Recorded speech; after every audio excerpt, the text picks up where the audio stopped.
computer.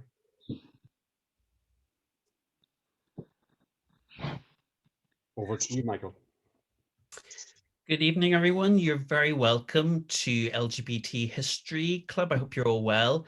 For those of you who are new to LGBT History Club, this is a partnership between the LGBT Heritage Project Northern Ireland and the Linenhall Library. I hope you've all had a nice chance this month, as it's LGBT History Month, to get along to different online events and look at different things. So it's great to have you with us tonight. And because I'm stepping into Richard's shoes, for those of you who know Richard, he always has a prop handy. So I thought, because of our theme tonight, which is reclaiming the LGBT past through fiction, that I would share with you. I just happen to have a prop, which is Margaret Yourcenar's Memoirs of Hadrian, which is my favorite LGBT historical fiction book. And I'm sure you might have your own examples of LGBT historical fiction that you're fond of. And it's on that theme I want to introduce our speaker tonight, Hilary McCollum. I'm delighted to welcome her as our speaker for this evening. So Hilary is a writer. Her first novel, Gold Digger, won the Golden Crown Literary Society Prize for lesbian historical fiction in 2016. And she's also in the final year of her PhD at Queen's University Belfast on creating lesbian history through fiction. So Hilary, you're really welcome to LGBT History Club. We're delighted to have you speak to us tonight. Can I just suggest to anyone who has any questions for Hilary, any comments during her talk, please just put those in the chat and we'll pick those up afterwards as part of our discussion. But again, just to reiterate our welcome to Hilary, and Hilary, I'll pass over to you now. Great to be here. Yeah, I don't really know much about this. So this is a network I should be in. I'm kind of thinking I've got to get myself joined. So anyway, I'm really looking forward to talking to you tonight. Now I'm going to be trying the whole share screen, so we'll see how this goes. Oh, now at the minute I'm getting host disabled participant screen sharing. Can that be undisabled so that I can share it? That would be Richard. Who's the host? If not, I'll just talk amongst myself for now. So what you'd be seeing at the minute would just be a slide that says the title. You've now got your screen option. Oh, can I? Yeah. Ah, great. Here we go. There we go. Can you see that? Yeah. Grand. Okay. So I'm going to be talking about reclaiming the LGBT past through fiction. Except it doesn't want to go. Oh yeah, here we go. Okay, so just kind of by way of context, I think that pretty much human beings are hardwired for stories. I think it's absolutely fundamental to our existence. It's part of why there are so many people, because we use stories to solve problems. And that's why there's so many people in so many different places across the world, because stories have been part of how we've survived and thrived. And stories of the past have been a key part of pretty much every culture that there's ever been. They're a key aspect of identity, and often LGBT stories are missing from those stories of the past. We've been written out of mainstream history. So, for example, for many years, people didn't know that a gay man had been involved in solving the Enigma code that helped the Allies win the Second World War. You know, so that's part of mainstream history. The Second World War is part of mainstream history, but we don't know about that key role that a gay man played in helping win that war, or didn't know about it for many years. Our history as a community hasn't really been shared.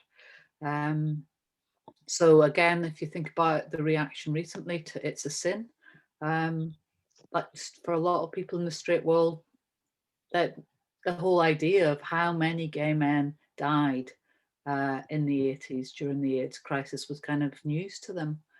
And so that kind of absence for us has an impact on LGBT people, I think has an impact on our own sense of identity, but it also has an impact on the wider community and what they think community really exists of, because we're not kind of seen as really part of it.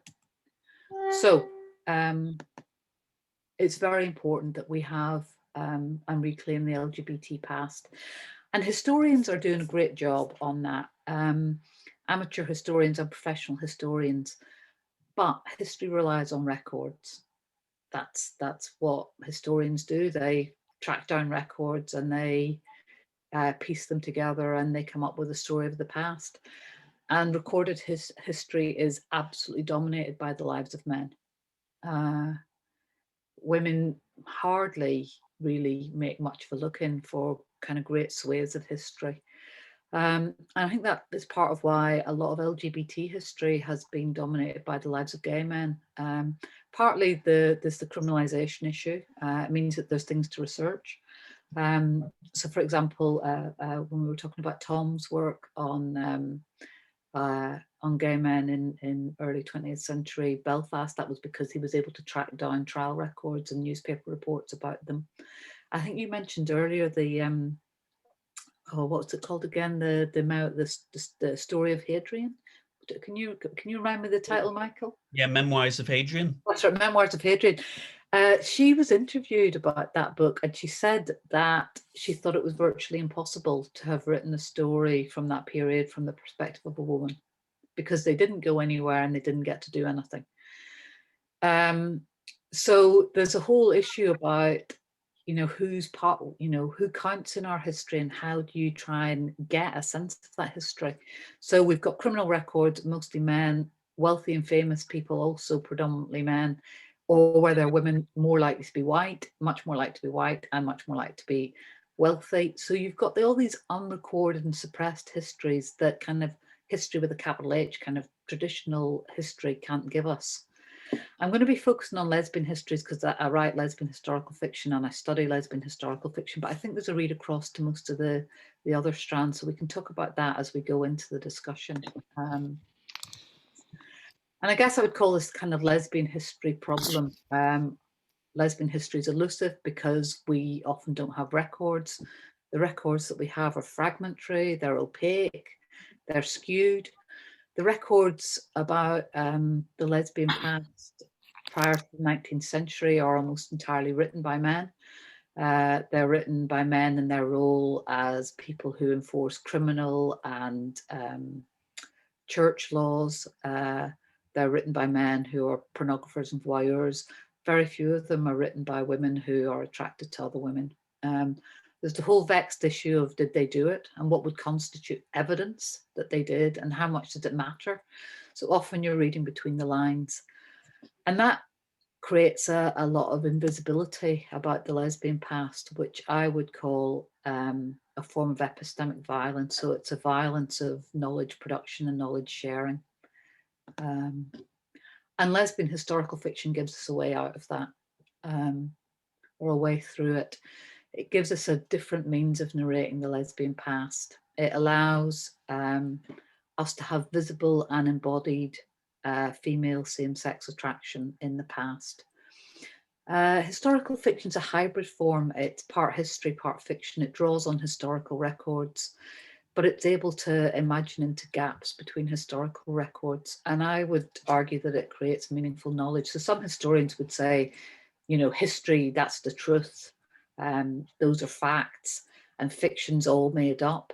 But actually fiction, historical fiction, somewhere in between. It's partly made up, but it also draws on actual historical records. And I love this quote by Virginia Woolf. I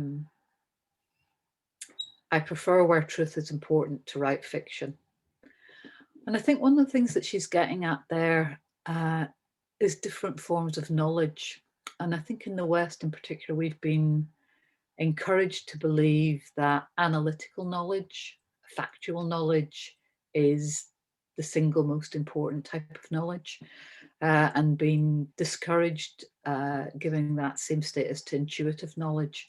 And writers of historical fiction tend to draw on both a combination of analytical knowledge, factual knowledge, but also the intuitive knowledge of the imagination.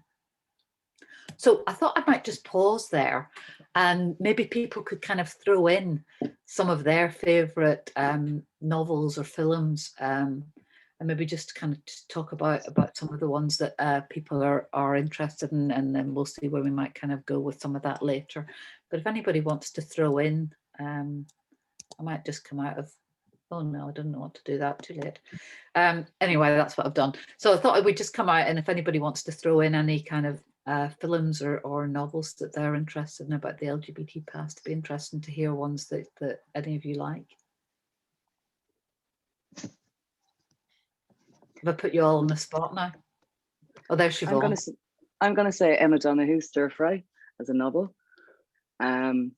Just reading it as a 19-year-old-ish, just about coming out kind of thing, person, and just the whole idea of moving from the country to the big smoke of Dublin, and to, you know, discovering this mysterious idea of, you know, lesbian people and stuff. Yeah. Found it absolutely fascinating as a coming out novel to read. And I bought a secondhand copy a couple of last year, actually, inspired by discussions we'd had through the history club, and reread it, and it was really enjoyable. It's really easy to read. It's interesting. Her first couple of novels are contemporary novels, so that was set kind of pretty much in the present. It was 90s, like, yeah. And then her later novels, then she kind of moved into writing more historical novels, and now she kind of writes some historical and some contemporary. So she does both. Anybody else going to volunteer? It could be a film, you know, somebody might have been to see Portrait of a Lady on Fire or Pride, or so it doesn't have to be a novel. Is there any kind of other forms of fiction or drama that people have seen that kind of caught their imagination? There's so many, it's difficult to choose from, to pick just one. I'll pick a couple. Pick a couple. Mary Dorsey, Noise from the Woodshed, very good. Edna O'Brien, High Road. Linda Callan, The Kiss. That's one of the kind of early 90s one, isn't it? Another Edna O'Brien, easily. Some Elizabeth Bowen, actually.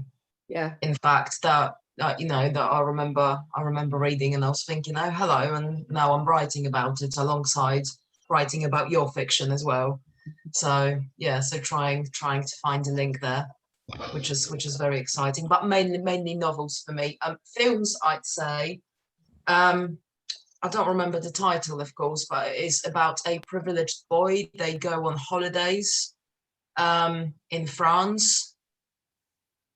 Does anyone recall the name?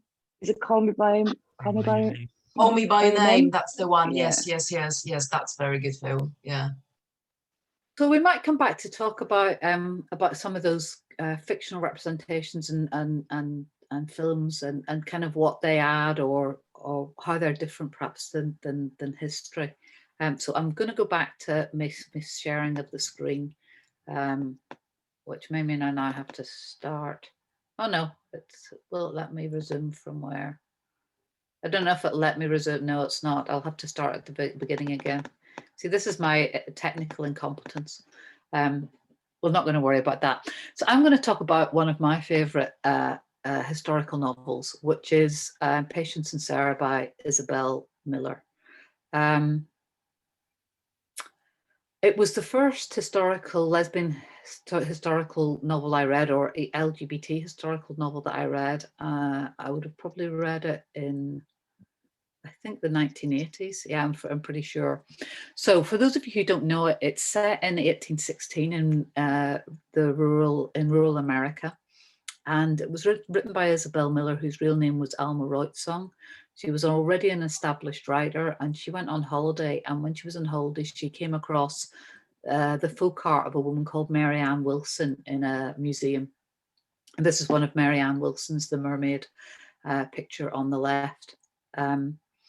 She came across this folk art, and it said that Mary Ann Wilson lived in the area of Greene County with her farmerette companion, Miss Brundage. And Isabel Miller became absolutely fascinated by the idea of who were Mary Ann Wilson and this Miss Brundage, her companion. But she could find out very little about them. And so in the end, she wrote a novel that was inspired by their lives, but it wasn't them. And that was Patience and Sarah of the title. It was originally published in 1969. It was self-published, although she was an established writer. She couldn't get it published by any of the publishers, and it was sold through lesbian journals and at feminist conferences. And then it was picked up and published in the 70s.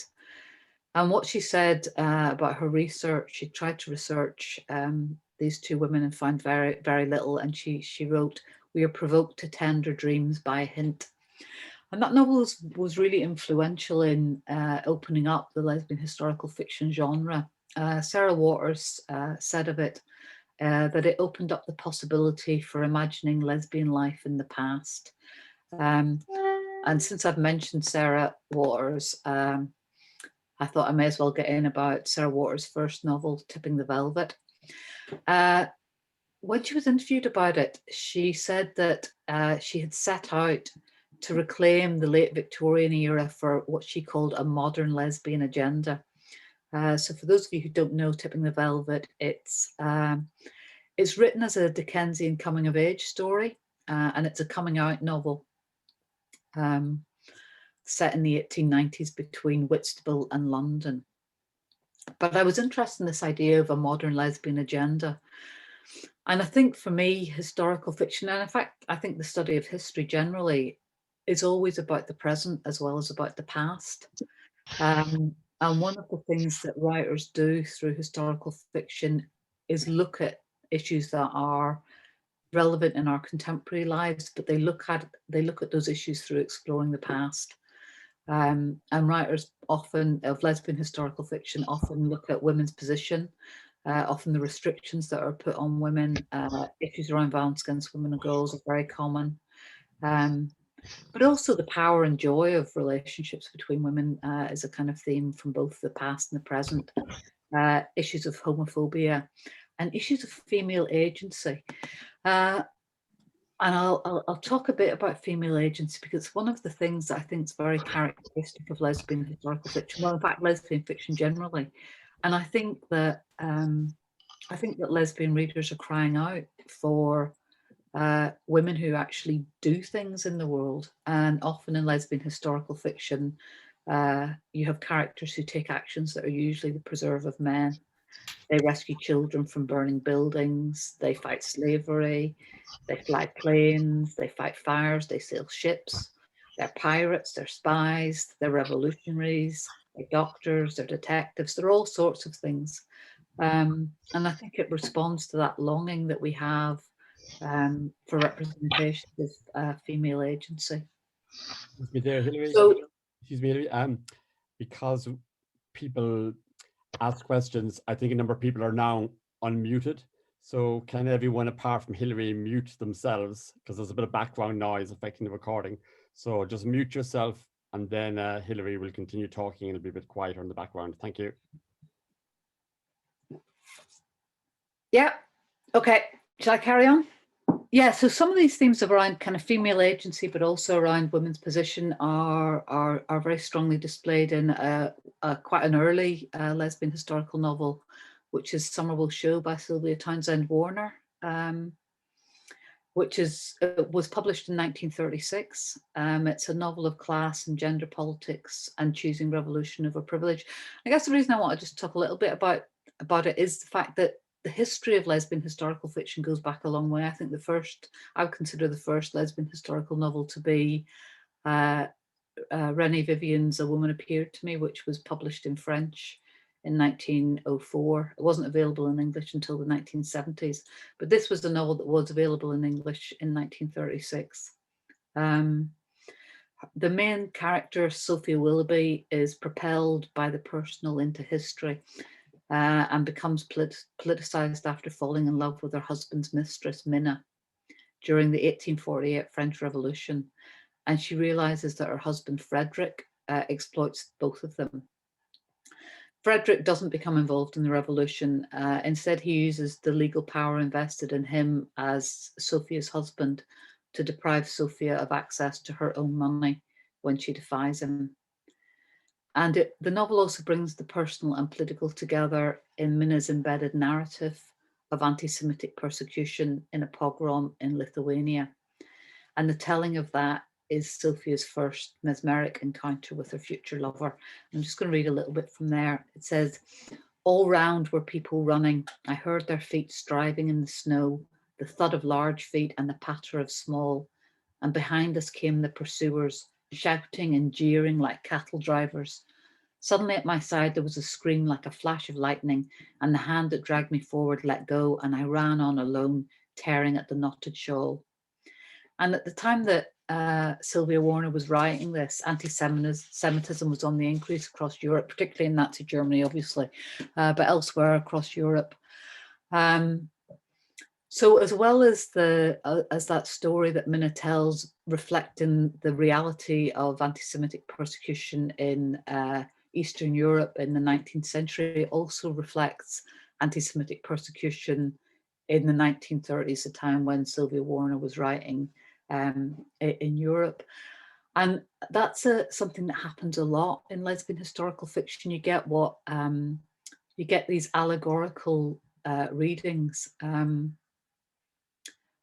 Just to kind of clarify what I mean by allegory. So there's, as well as the surface meaning, there's maybe a meaning underneath.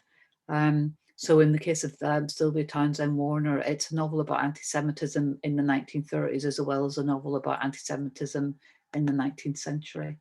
And you get the same thing in Chinua Achebe Under the Udala Trees. I don't know if anybody's read this one. Partly I kind of wanted to talk about some novels that maybe people wouldn't have heard of, so that you might be interested to go and read some of them. So this was published in 2003, and it's a coming out story set against the backdrop of the Biafran War and its aftermath. It explores interethnic conflict and religiously inspired homophobia during the late 1960s and 1970s. But it's also an allegory for the treatment of lesbians and gay men in present-day Nigeria, where violent persecution is commonplace and where same-sex sexual activity for both women and men can result in lengthy imprisonment. The protagonist is a woman called Ijeoma, and she goes with her lover Ndidi to a secret women's club in 1970s Nigeria. And one night the club is attacked by a group of men. Most of the women escape out the back, and they go and hide in a hidden bunker. And they cover the bunker over, and outside they hear screams and cries and a man's thundering voice as if reciting a prayer, but fearing for themselves, they stay hidden. And when they finally emerge, they find a stack of burning logs, and in its midst, their friend Adana, burning and burning and turning to ashes right before our eyes. And so in that novel, she is talking about the violence of the 70s, but she's also talking about the present day. And that's why I think it's, that the whole way that historical fiction is looking at the past and the present at the same time, I think is really important. Another novel I don't know if anybody's read is Fall on Your Knees by Anne-Marie MacDonald. And it's one of many novels that look at the impact of violence on women's lives. It's a story of domestic terrorism in which child marriage, domestic abuse, incest and rape interact with racial and sexual identities to shape the lives and destinies of the female characters. And it's set from the 1890s to the 1960s in Canada and New York. And the story revolves around the consequences of James Piper's incestuous desire for his eldest daughter, Kathleen, who he rapes after discovering that she's having an affair with a Black female pianist, Rose Lacroix. And the novel's haunted by the secrets and lies that surround Kathleen's resulting pregnancy and death during a botched cesarean, which her mother conducts. Knowledge of the already long dead Kathleen's relationship with the woman isn't revealed until book 8 of 9, perhaps hinting at the concealment of knowledge of lesbianism in the past. Kathleen's daughter, Lily, sees her mother fall in love in the pages of a forgotten diary she reads as she journeys to meet her mother's lover. And the diary ends with Kathleen full of hope for the future. "Oh, diary, my loyal friend, there is love, there is music, there is no limit, there is work, there is the precious sense that this is the hour of grace when all things gather and distill to create the rest of my life. I don't believe in God. I believe in everything, and I am amazed at how blessed I am. And the reader already knows that she'll be dead 9 months later, and discovers soon after that it was her abusive father that had made her pregnant. And so you have that issue of violence against women and girls in the past, but it also relates to violence against women and girls in the present. I don't know if anybody's read this one either, The Last Nude by Ellis Avery, which I'd really recommend. It's a really interesting book to read. And it features a young woman called Raffaella Fano, who we meet as a 16-year-old. She's managed to escape her grandmother, who's escorting her to an unwanted marriage, which has been arranged for her in Italy. An older man helps her make her way to jazz-age Paris in exchange for sex. In the months that follow, she trades sex for an apartment, for a coat and hat and shoes, and most recently, some half-dozen times since my mother's letter, just for money. She wishes she had rich parents who would send her enough money to be left alone, to sit and think and study French and watch people and make things. And then she encounters an artist called Tamara de Lempicka, and both Raffaella de Fano and Tamara de Lempicka are real historical figures. You can view de Lempicka's work at the website that I've put up there. And she drew many paintings of Raffaella, and they became lovers. And it was a revelation for Raffaella, who had never simply gone to bed with anyone just because I wanted to. With Tamara, Raffaella becomes a sexual subject rather than the object she'd been with men. And it takes her back to the years before her beauty and childhood memories of sliding down the banister for the sheer pleasure of it. I'd forgotten this kind of eagerness until now, as my body sobbed into Tamara's hand. Again, I wanted to crow. I was a giddy witch on a broomstick. I was a leaping dog. I was liquor. I was laughter. I was a sliding girl on a shining rail, something I'd forgotten how to be. And Linda Garber suggests that the historical denial of women's sexual subjectivity is one of the key barriers to recovering lesbian history. And that's one of the things that writers of lesbian historical fiction are able to give us. They routinely portray female sexual subjectivity.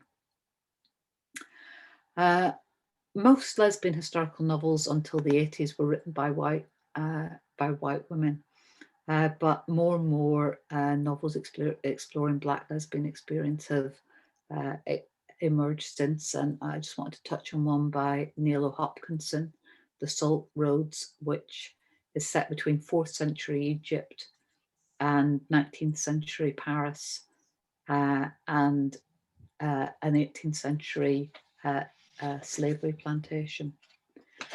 And through that novel, Neil Hopkinson explores a whole series of issues about slavery, violence, economic disenfranchisement, and lack of access to education for Black women. But it's also a novel that very much celebrates the power of women's relationships and the joy, pleasure, and comfort that they give each other. And then the last novel I'm going to talk about is Gold Digger, because I thought it might be interesting for you to find out a bit about how that novel came about. So it's my first historical novel. And how it started was, this is me with the eye patch. That was when I was dressing up one night and going out. Anyway, I wasn't wearing an eye patch when I was driving along. So I was driving along in my car and Kanye West Gold Digger came on the radio. I guess quite a few of you will know that song. And while I was listening to it, I kind of started to think, wouldn't it be interesting to write a novel about a woman who is literally a gold digger? So she's not after a man for money, she's literally digging for gold. And I had read The Mayor of Castro Street, Randy Schultz's book about Harvey Milk. So I knew that the gay history of San Francisco dated back to the time of the gold rush. So I started to research the California gold rush as being the place where I was going to have this gold digger living, and found out that The first influx of miners into California came in 1849. And I guess because of being Irish, I knew that that was also the time when the Irish famine was occurring. So maybe if I was from a different background, lived in a different part of the world, I wouldn't have known that. But for me, that decided me that my main character was going to be an Irish famine refugee, and she's called Frances Moriarty. So I then started to research peasant Ireland. So the book starts in March 1845, 6 months before the first crop failure. The peasant lives were very much an oral tradition. There's very little left in terms of records that were actually written by peasants themselves. Most of the accounts we have of peasant lives are written by people who are not themselves peasants. So there's that kind of filtering and distancing. There's a lot of research about famine Ireland, but it's often at the macro level. It's about the kind of economic issues, the way the British government responded, how famine relief was organised and not organised. It's harder to get to the kind of detail. So I looked also at newspapers. There's letters from people who did get away from Ireland, and letters that they wrote back to families still in Ireland, and letters from family in Ireland begging people who'd gone abroad, you know, please can you send me the money to get me out of here. And particularly moving was a book called Famine Diary by Gerald Keegan, which if you ever get the chance to read is a very harrowing and touching account. It's an autobiography by a school teacher who emigrated with his whole village. So those were some of the sources that I drew on, and didn't find anything about lesbian relationships in any of them. Not a hint, not a sniff, nothing. I also looked at the California gold rush. And for the gold rush, you've got more records from those that were involved than you do for the famine. They're mostly records by at least ostensibly heterosexual men, though part of the reason why the gay history of California of San Francisco dates back to the gold rush is because the overwhelming majority of miners were men, and men who may perhaps not have had sex with other men in other circumstances were certainly having sex with men in the gold camps of California. And there are also some accounts by, again, ostensibly heterosexual women. I drew on other kind of non-fiction sources, especially found a journal of written by Geiger and Brierley of their journey from the East Coast over to California. But again, all those sources, nothing about lesbian relationships. And I guess that's the thing, no evidence. You can't kind of do traditional history with no records, but you can with fiction. You're able to represent a past that we haven't got any records for. And I think that that's part of what people who write LGBT historical fiction, not just lesbian, they're writing against erasure. They're writing against the lack of records, about against the way our lives have been invisibilized. But they do draw on historical records, and it's a kind of combination of historical records and the writer's imagination and that intuitive knowledge that I was talking about earlier, and gathering what details they can and then imagining into the space and filling the gaps. And I guess for that reason, I would say certainly in terms of the lesbian past, I think that historical fiction has played arguably a more important role than the discipline of history in representing the lesbian past, because it's able to imagine into the spaces where we don't have records, and also because it's able to address contemporary issues that are of relevance to our lives now. So I'm going to finish there. And those are my contact details if anybody wants to contact me, but I shall give up my screen sharing and come back to you. Hilary, thank you so much for a really fascinating talk. And so many of those books, I know I certainly didn't know anything about them, so it was really good that you were able to highlight. some of those, but really just a completely fascinating area, and so many intersections as well between so many different areas. I wonder, does anybody have any